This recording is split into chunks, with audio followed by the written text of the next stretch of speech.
Welcome to Steel, Forge, and Fire, Sword and Knife. On this channel, we support our U.S. veterans.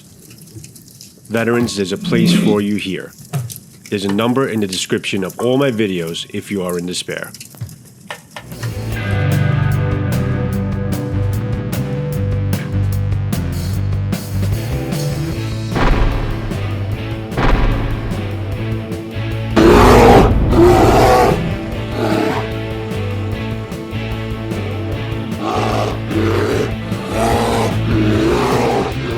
What's up, guys? I got a couple of knives to show you here today. These knives are coming to you from Tactical Everyday Dad. For this point on, we're going to call him Ted, okay? But if you guys are not subscribed to Tactical Everyday Dad, links to links to everyone I recommend are going to be in all the descriptions of my video. Definitely check out his channel. So he is a knife designer. He did design some knives.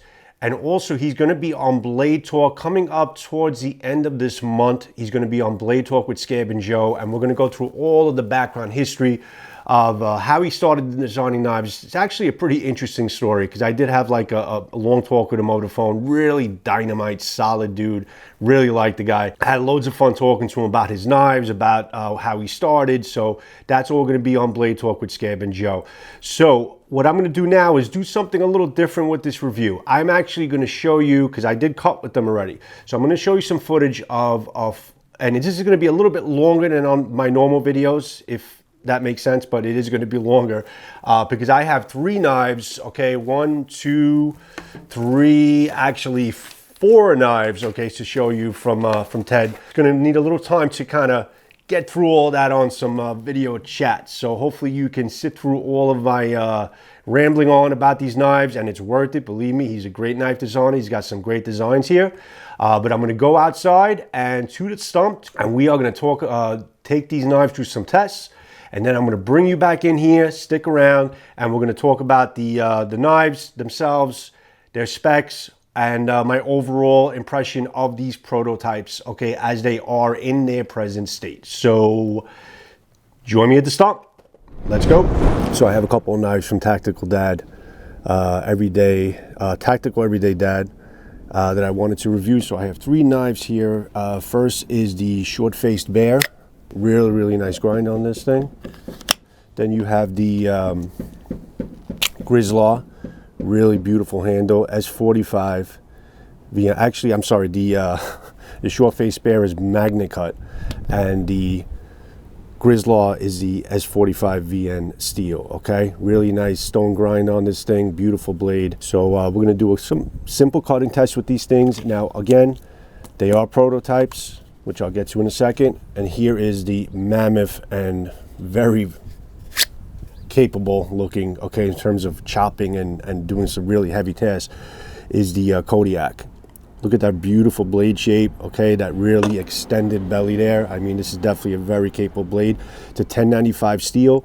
This was cut with already from Gene and Kayla Johnson. He didn't, I checked with him, he didn't hone the edge or do anything with it. It came pretty much to him. He did his cutting with it, and it's still actually fairly sharp. So I'm actually very impressed at how good the 1095 steel kept the edge on this. So this will definitely be more of a chopper. They are prototypes, guys, and everything that goes with a prototype in terms of testing it before they go into production market is what I'm highlighting in this video. So you know what, let me shut up and let's get to it. All right, so let's play with the Grizzlar first. Now the sheet, you know, it's an okay sheet. It goes in and out, probably the best out of all of them. It definitely could be a little bit better, but you know, that goes all in the territory. But in terms of the handle for me is a little bit small. I know that it's purpose driven, and also the finger jimping is a little bit sharp for me. It can be worn with gloves, and there's not any need to worry about that, but just to be noted that basically the jimping can bite into your hand in terms of the grind and the jimping. You know, for the most part, it could be balanced. No, it's actually pretty good. It's not too bad. Pretty good. Again, this is to test the edge and the solidity of the edge.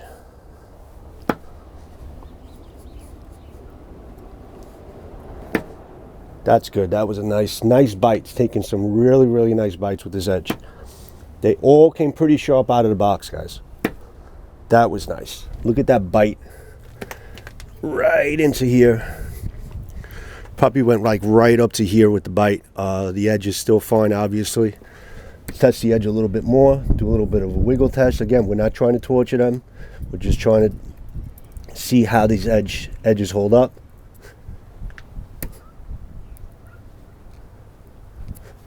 All right, pretty damn good.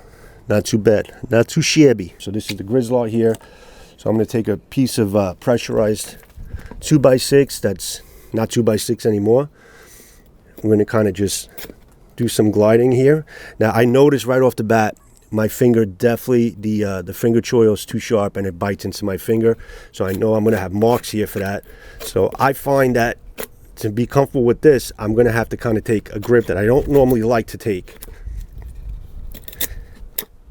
But it's a very sharp knife. The handle is kind of, I don't have enough real estate on the handle, so it's kind of rocking the blade. I don't have, and I can't really, it's not comfortable. If I had gloves on, it won't be a problem. But normally people don't wear gloves.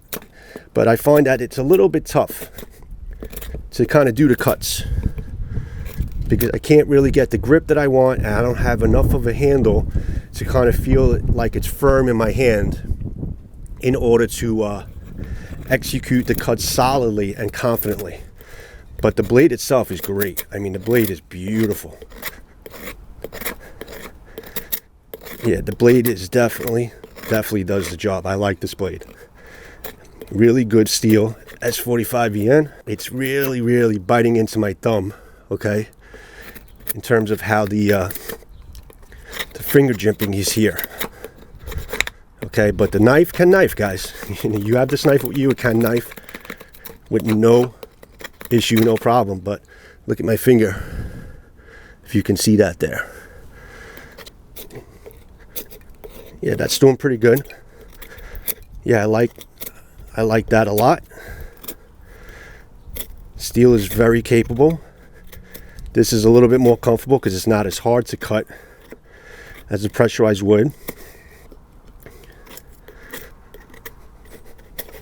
That's all you pretty much got to see. It definitely could cut. The blade is very capable. Short face bear. You know, my impressions on the sheet, it's a little bit tight. It doesn't really glide in very well. I mean, it locks pretty much in place, but I just feel like it needs a little bit more contouring, so it kind of goes in. See, like if you don't put it in the right way, it kind of doesn't go in. You got to really angle it. And sometimes if you have this at your hip, it doesn't. It's a little hard to come out. Maybe in time it'll wear, but in its present state, okay, it's a really nice looking sheet. I love the shape of it and all that, but it could be done a little bit better on the final. This is a Scandi grind, also very sharp out of the box, and this is magnet cut. So I'm curious to see after cutting how this does with paper afterwards. Pretty balanced for the most part. Almost took out the sheet there. The handle on this one is a little bit better than the Grizzlar as far as comfort in my hand as an end user right now. Balanced for the most part pretty well. This one has more satisfying downward throws because I think the handle being a little bit better balances out the knife when throwing it. Not bad. See how that magnet cut holds up. Again, not trying to torture it, but just testing the edge. And it's pretty good. It's been taking some really good bites too. But it does lock into place pretty well, and it stays pretty stable. Really fantastic. Some push cuts even of the fat wood does really well. Yeah, no problem as far as the grind. Yeah, really nice edge on this. Absolutely no issue whatsoever. Okay, now this handle feels a little bit better to me. Okay, because it's a little bit more size on the handle, and the finger jimping here is a lot more comfortable. So I see that right off the bat, I'm able to basically get into this wood a lot better. Again, this is pressurized wood, guys. It's not the easiest thing in the world to cut, but this is doing a pretty fine job. Figure jimping is better, still a little bit sharp, but for the most part it's good, a lot better than the Grizzlar.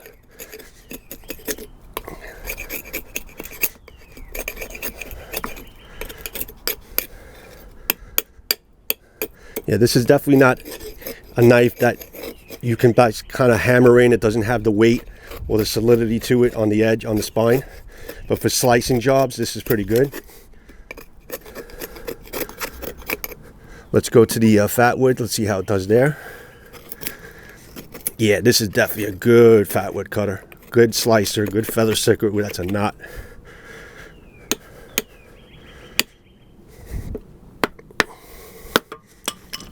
Yeah, that got right through there. Yeah, this is definitely a lot better in terms of processing the fat wood. It feels a lot more comfortable in the Grizzlar to me. Okay, leather belt.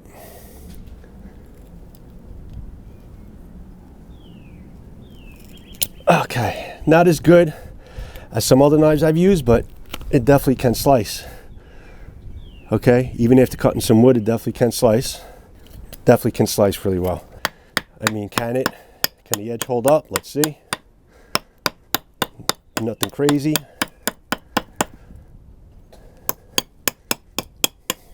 But it's definitely not something you can kind of pound into wood. If you had to, you could, but that's not the first knife you would turn to with that. That's going to be the KODIAK.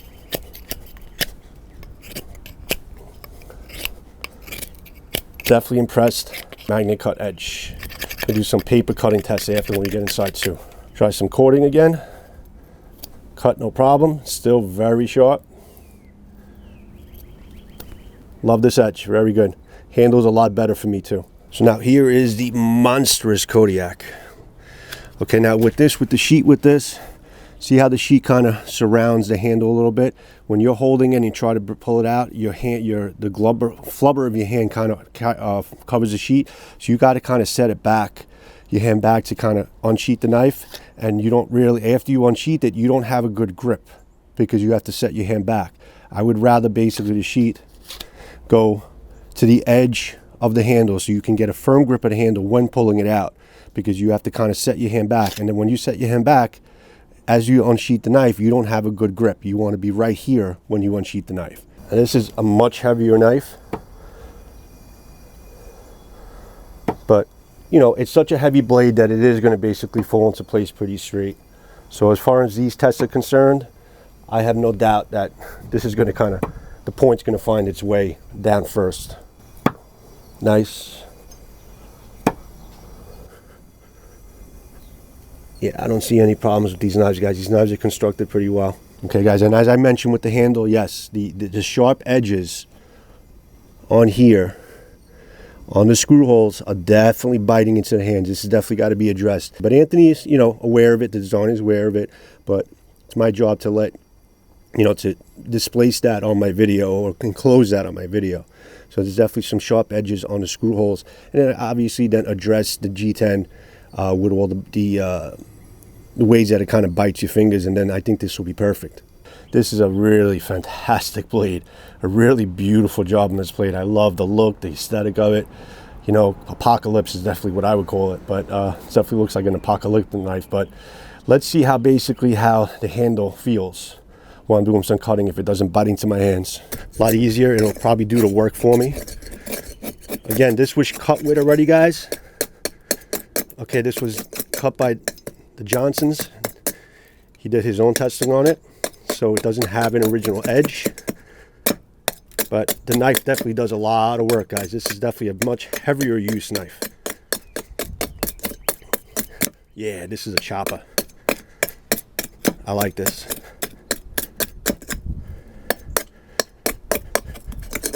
It's not a slicer as much as a short face bear with that magnet cut, but it can definitely do the job. And it's got that belly there that if you want to push cut it down on the wood, you could probably get away with that too. Very nicely. Definitely can chop it. Definitely can chop the leather. quick stab. Okay, got through all three. Very heavy use knife, guys. This is a nice edge. 1095 steel, really good. This went right through all of these. The blade handles really nicely. Nice edge. It's pretty good to process wood. I do feel that the screw hole's not as much as you think, but I know it's there and I know it's biting into my palm. Nice. All right, guys, the KODIAK bear knife, I think it's definitely more of a chopper. So let's actually do the chopping test on this. See how the 1095 holds up, see how it feels in my hand, yada, yada, yada. So let's try a new part here.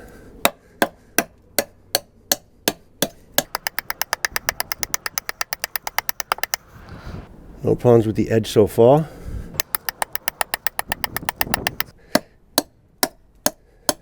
Holding the handle pretty tight. But definitely some nice bites. Let's do straight down, touch the edge. Front, back.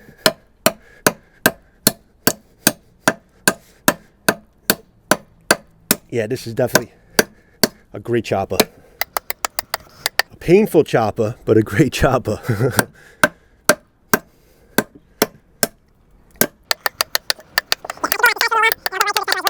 Edge is holding up really, really well. No issues here. The point is good.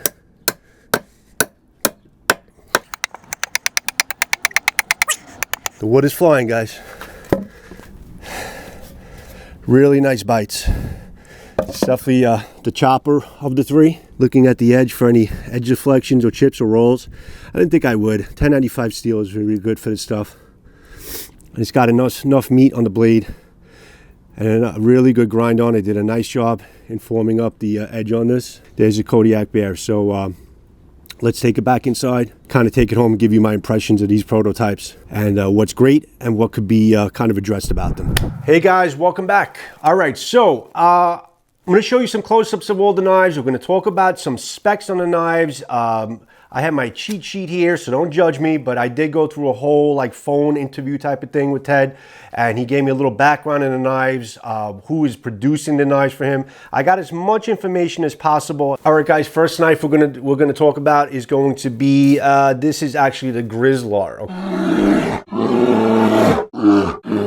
Now, I am not sure exactly what knives are going to be coming in display cases like this. I mean, first of all, take a look at this. These are some really badass hard plastic display cases to display your knife. I mean, you unclasp it here, it's solid as a rock. I love it. You know, you have his sticker, his trademark sticker here on the actual box.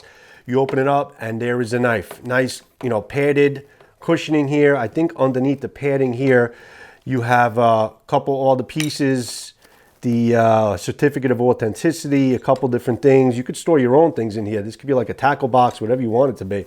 But it's mad cool and mad impressive that it came in a case like this. I really am very impressed with this. I haven't seen this, a knife, never gotten a knife personally that came into a display case like this. So I think this is mad cool. Now, guys, when we talk about prototypes, now I just have to put this disclosure out there. Why do knife designers send out prototypes? What is a prototype, okay? Imagine it as far as a pilot for a TV show. Now, the pilot is put out for the main purpose that the audience has to get they need to get the initial reaction of the studio audience who's watching this pilot to see if it was funny, if the characters executed well, if they had chemistry on the screen, and also the producers and the directors to see if this show is going to work and if they're going to be producing more of the show. Or do they need to make changes in the characters, changes in the actors or actresses, just to make sure that we can get this show going?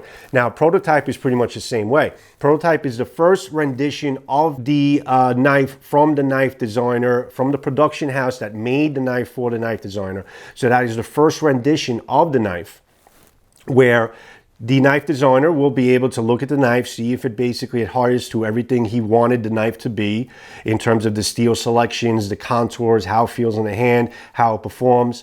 And what's great is when you have knife designers like Ted that send out their prototypes to other YouTube reviewers, which is always a big help because it's always good to have unbiased, reviews of the prototypes, not coming from the person who created it or designed it. That's what I'm trying to do. I'm going to try to be as unbiased as possible and treat myself as an end user holding this knife for the first time, how it feels in my hand, what my overall impression of the aesthetic and everything about the knife, and try to give you a very unbiased opinion of these prototypes. And it's going to be in assistance and help for the knife designer and the company that's producing the knives to see if there's anything that they need to address or change, make better, recontour, rethink before the knife goes into production. So these are all prototypes. So understand that if I have any issues with any of them, that's pretty much all part of the game, guys.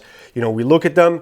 There's an issue with this, that, and the other thing. All right, so let's address this, that, and the other things to make sure that production knife doesn't have this, that, and the other thing problems, okay, when it goes to the market, and it's perfect. So it's a perfect formula, perfect way to approach the knife before it goes into production, so you know when it's in your hands, any issues that may arise are going to be corrected and improved. So we got the Grizzlar here. Again, you got the fancy case. Love the case.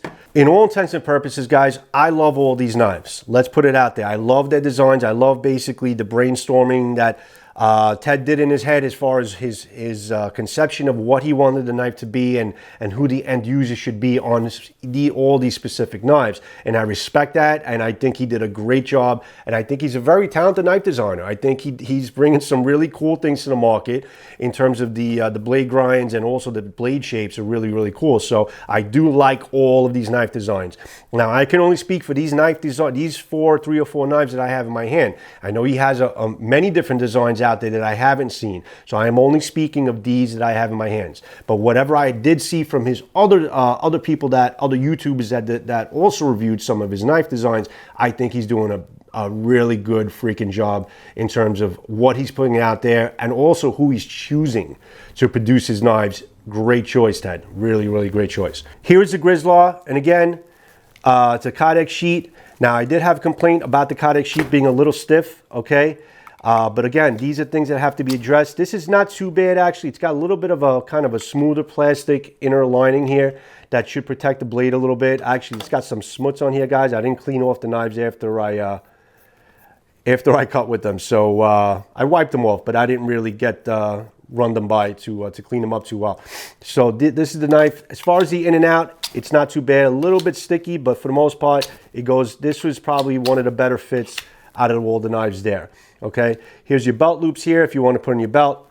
This particular knife is a Grizzlar. It's an S.F.B VN steel. It's a compound grind.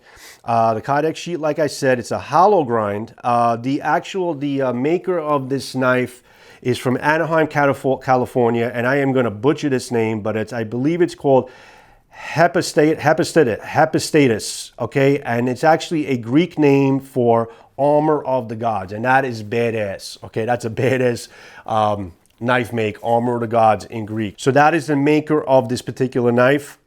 It's a machined knife, G10, full tang all the way around, really beautiful scales, very comfortable actually, the scales in your hand. This knife actually, before it goes into production, I believe that this knife will be also magnet cut, but right now in its current state, it is S.F.B VN steel, which is on its own. It's a really great blade. Still got a pretty nice edge. I mean, even though I did a lot of cutting with this, it's got a pretty good edge. Definitely could be serviceable, but it's still, pretty sharp that I think it's going to cut through paper pretty fine. So the S.F.B VN steel definitely held up, but I believe for all intents and purposes, this will end up being magnet cut straight from the designer. I think from what he had told me, from what Ted had told me, he wanted a knife that was going to be more like unisex, where a woman could also hold this knife and not have a big monstrous knife in their hands, and it'll be more comfortable as far as her using it.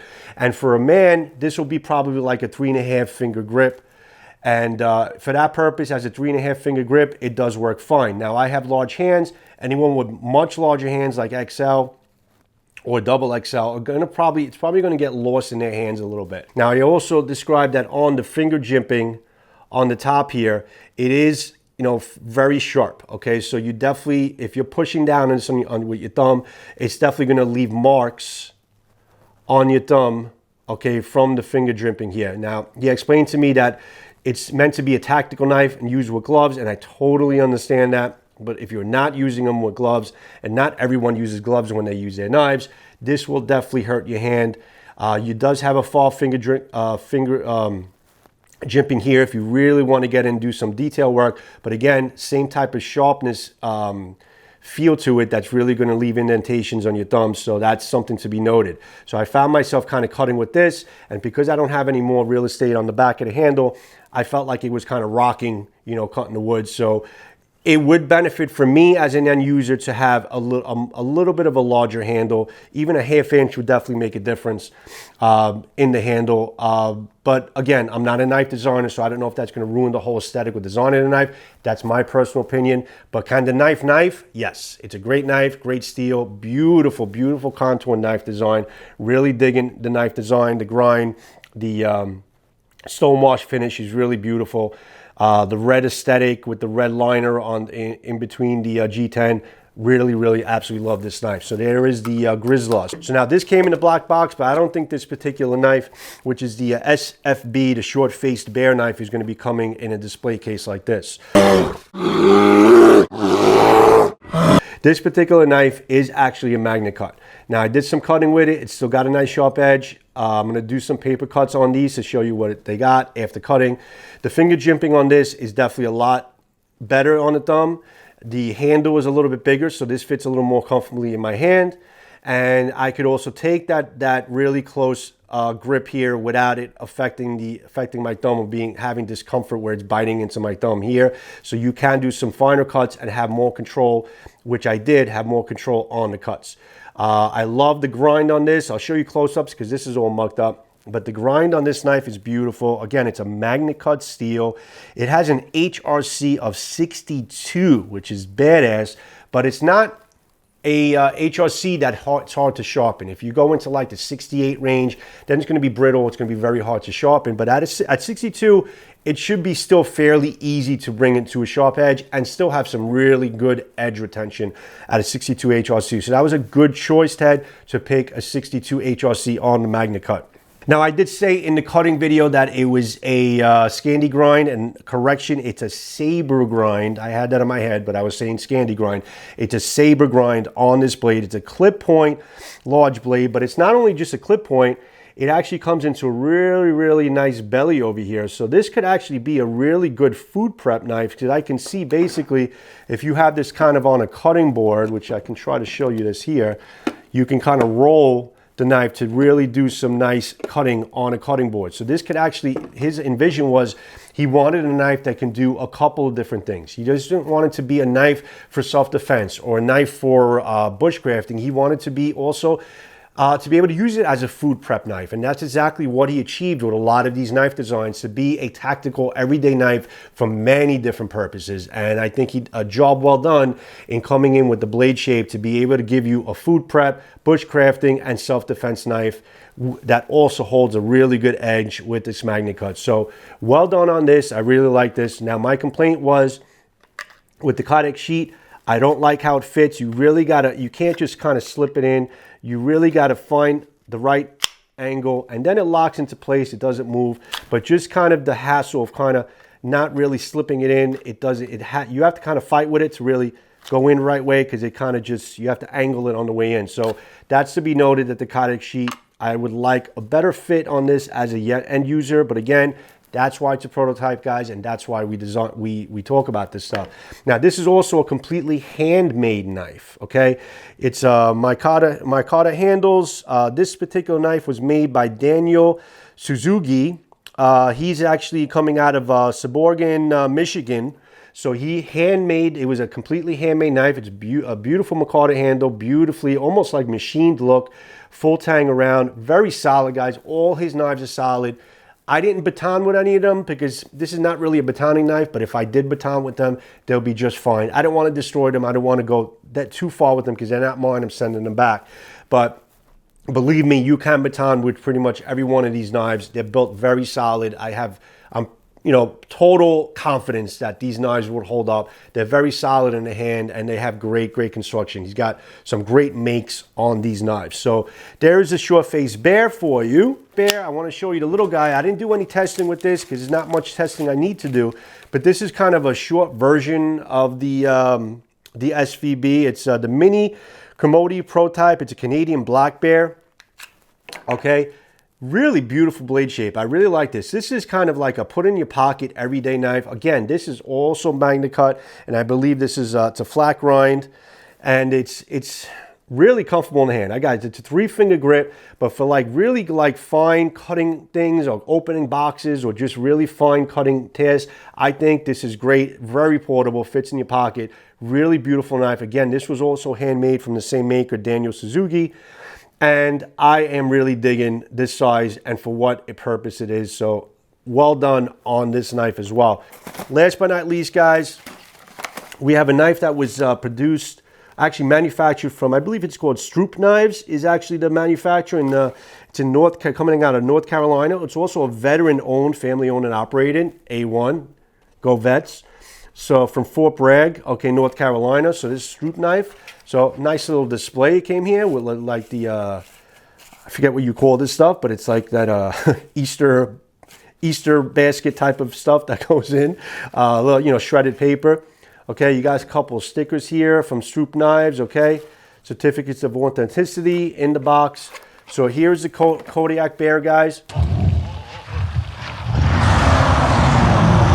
Now, again, my complaint about the sheath, like I said outside, is the fact that, I'll show you a little bit closer. You notice how the sheath comes over, try to frame this right. The sheath comes over the actual knife itself. So when you're kind of pulling this out, your hand is kind of over the sheath, so you can't really pull it. You got to kind of take it back a little bit and kind of unsheath it from here. And then when you do that, you're not really holding the knife solidly. So if you need to unsheath this and use it right away for any reason, life-threatening or whatever, you don't really have a firm grip after taking it out of the sheath. So yeah, because it's really hard to do it because you're holding it. You got to kind of set your hand back.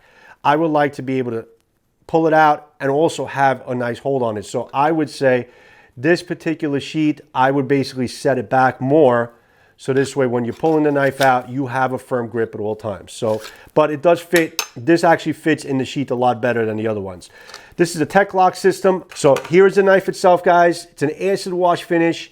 I would honestly call this knife an apocalypse knife, okay? Because when I look at this, it looks to me like as if it's a knife from the apocalypse. You got his insignia here on the T.E.D. Trademark on the knife, which is mad cool looking. You got the rough, rigid sections on the top, and also the spine of it is around the same type of rough rigidness section. It really looks like an apocalypse knife, but he named it a KODIAK because all his knives are after bears, and it fits the name. This is definitely a KODIAK blade. Now, if you look at the blade itself, I love that deep angle of this blade that comes into that really nice, robust belly. I really love this knife design, and I can see that this can definitely be a knife for many different uses and for food prep. Self-defense, food prep, bushcrafting, all that stuff. Now, no problem with the blade. Love the strength of the blade. Love the capability of the blade, the shape of the blade. Everything is awesome, okay? The handle, again, for me, I would have liked it a little bit longer, but it's definitely usable because you could definitely take a nice grip here with the finger jimping here and also do your fine detail work. I would have preferred it a little bit bigger to coincide with the size and the girth of the blade. But again, that is just me. If they would do that or not, that's up to them, but definitely have to address the sharp sections that bite into your hand of this handle. But other than that, guys, this was a very capable knife, a smashing type of knife. It's definitely, you could definitely pound this knife into wood. 1095 steel. I'm very impressed that this is the second go around with this knife because Gene Johnson actually did his own testing and he did some nice testing, hit a couple of different targets. He actually batoned with it, so I didn't need to, but you could definitely baton with this with no problem. Again, very solid.